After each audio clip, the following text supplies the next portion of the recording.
Hello दोस्तों, नमस्कार। हम सब ने भारतीय संविधान के मौलिक अधिकारों यानी फंडामेंटल राइट्स के बारे में तो खूब सुना है, पर क्या आप जानते हैं कि हमारे संविधान में कुछ ऐसे मार्गदर्शक सिद्धांत भी हैं जो देश को चलाने के लिए एक नैतिक दिशा दिखाते हैं।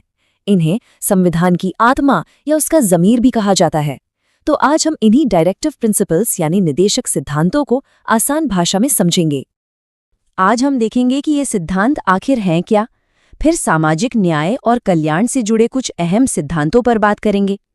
उसके बाद पर्यावरण और राष्ट्रीय धरोहर पर संविधान क्या कहता है ये जानेंगे। फिर बात होगी निष्पक्ष शासन के सिद्धांतों की और आखिर में समझेंगे कि इन सिद्धांतों का असल में असर क्या होता है।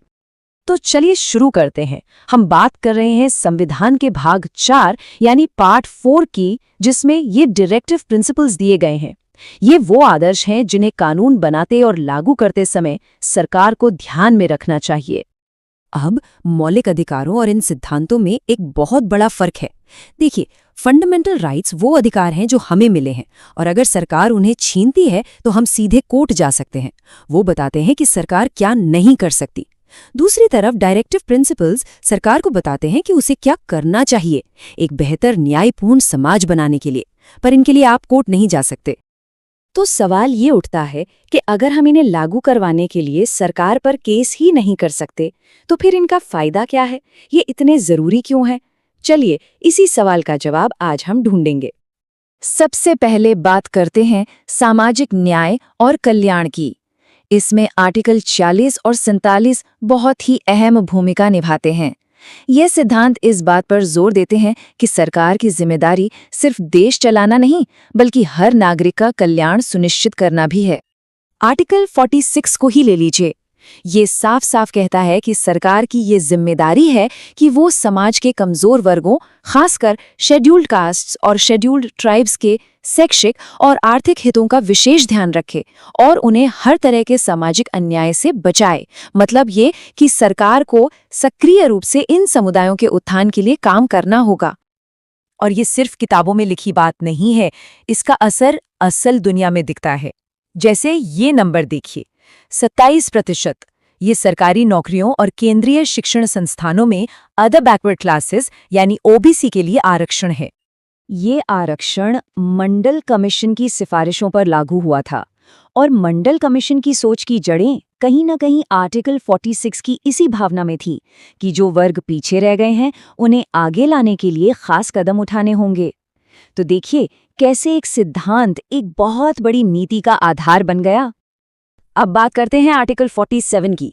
ये सरकार के कुछ सबसे बुनियादी कर्तव्यों की बात करता है, जैसे लोगों का पोषण स्तर सुधारना, उनके रहन सहन को बेहतर बनाना और जन स्वास्थ्य को अच्छा करना। इसी आर्टिकल में ये भी कहा गया है कि सरकार नशीले पेय और ड्रग्स पर रोक लगाने की कोशिश करे, सिवाय मेडिसिनल इस्तेमाल के। सामाजिक कल्याण के बाद अब आते हैं एक और बहुत जरूरी विषय पर, पर्यावरण और हमारी राष्ट्रीय धरोहर। संविधान निर्माताओं ने ये भी तय किया कि सरकार की जिम्मेदारी देश के पर्यावरण और ऐतिहासिक इमारतों को बचाने की भी है। आर्टिकल 48 को देखिए, ये दो बातें कहता है। एक, सरकार को खेती और पशुपालन को आधुनिक और वैज्ञानिक तरीकों से संगठित करना चाहिए, और दूसरा, गायों और दूसरे दुधारू पशुओं के वध पर रोक लगाने की कोशिश करनी चाहिए। और देखिए कैसे इन सिद्धांतों से कानून बनते हैं। 1976 में 42वें संशोधन से संविधान में आर्टिकल 48A जोड़ा गया, जिसने साफ कहा कि सरकार पर्यावरण की रक्षा करेगी। और फिर क्या हुआ? 1980 में फॉरेस्ट कंजर्वेशन एक्ट आया और 1986 में एनवायरनमेंट प्रोटेक्शन एक्ट। ये दिखाता है कि ये सिद्धांत कानूनों के लिए एक प्रेरणा का काम करते हैं। यहाँ तक कि भारत का सुप्रीम कोर्ट भी इन सिद्धांतों को बहुत गंभीरता से लेता है। एक मामले में कोर्ट ने कहा कि जब भी पर्यावरण से जुड़ा कोई मसला अदालत के सामने आता है तो उसे आर्टिकल 48A को ध्यान में रखना ही होता है। तो भले ही ये सीधे लागू ना हो, पर ये कानून की व्याख्या में एक मार्गदर्शक का काम करते हैं। इसी तरह आर्टिकल 49 कहता है कि राष्ट्रीय महत्व के हर स्मारक और ऐतिहासिक चीज की रक्षा करना सरकार का दायित्व है। हमारे किले, हमारे मंदिर, हमारी प्राचीन कलाकृतियां, इन सब को बचाना सरकार की जिम्मेदारी है और ये बात सीधे हमारे संविधान में लिखी है। अब आते हैं हमारे आखिरी सिद्धांत पर, जो एक अच्छे और निष्पक्ष शासन की नींव है। ये है आर्टिकल 50, जो शक्तियों के बंटवारे की बात करता है। आर्टिकल 50 जिस समस्या को हल करता है, उसे समझने के लिए हमें थोड़ा पीछे जाना होगा। देखिए, अंग्रेजों के जमाने में कलेक्टर जैसे अधिकारियों के पास एग्जीक्यूटिव यानी प्रशासनिक और जुडिशियल यानी न्यायिक दोनों तरह की शक्तियां होती थीं। इससे निष्पक्ष न्याय मिलना बहुत मुश्किल था। तो आर्टिकल 50 ने इस समस्या का समाधान किया। ये कहता है कि न्यायपालिका को कार्यपालिका से अलग रखा जाना चाहिए। मतलब जो लोग कानून लागू करते हैं यानी सरकार, और जो लोग कानून की व्याख्या करते हैं यानी कोर्ट, वो अलग अलग होने चाहिए। ऐसा इसलिए ताकि न्याय बिना किसी सरकारी दबाव के निष्पक्ष रूप से हो सके। तो अब हम वापस अपने उसी बड़े सवाल पर आते हैं कि अगर ये सिद्धांत कोर्ट में लागू नहीं हो सकते, तो क्या ये बस अच्छी अच्छी बातें हैं? जी नहीं, ऐसा बिल्कुल नहीं है।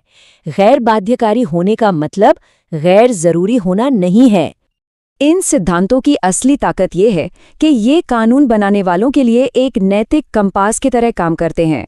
ये वोटरों के लिए एक पैमाना है जिससे वो सरकार के काम को आंक सकते हैं।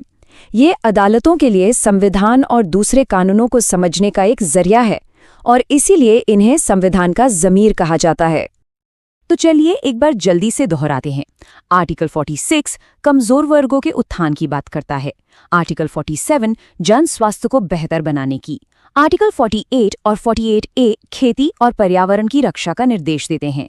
आर्टिकल 49 हमारे राष्ट्रीय धरोहर को बचाने की बात करता है, और आर्टिकल 50 न्यायपालिका और कार्यपालिका के अलगाव को सुनिश्चित करता है।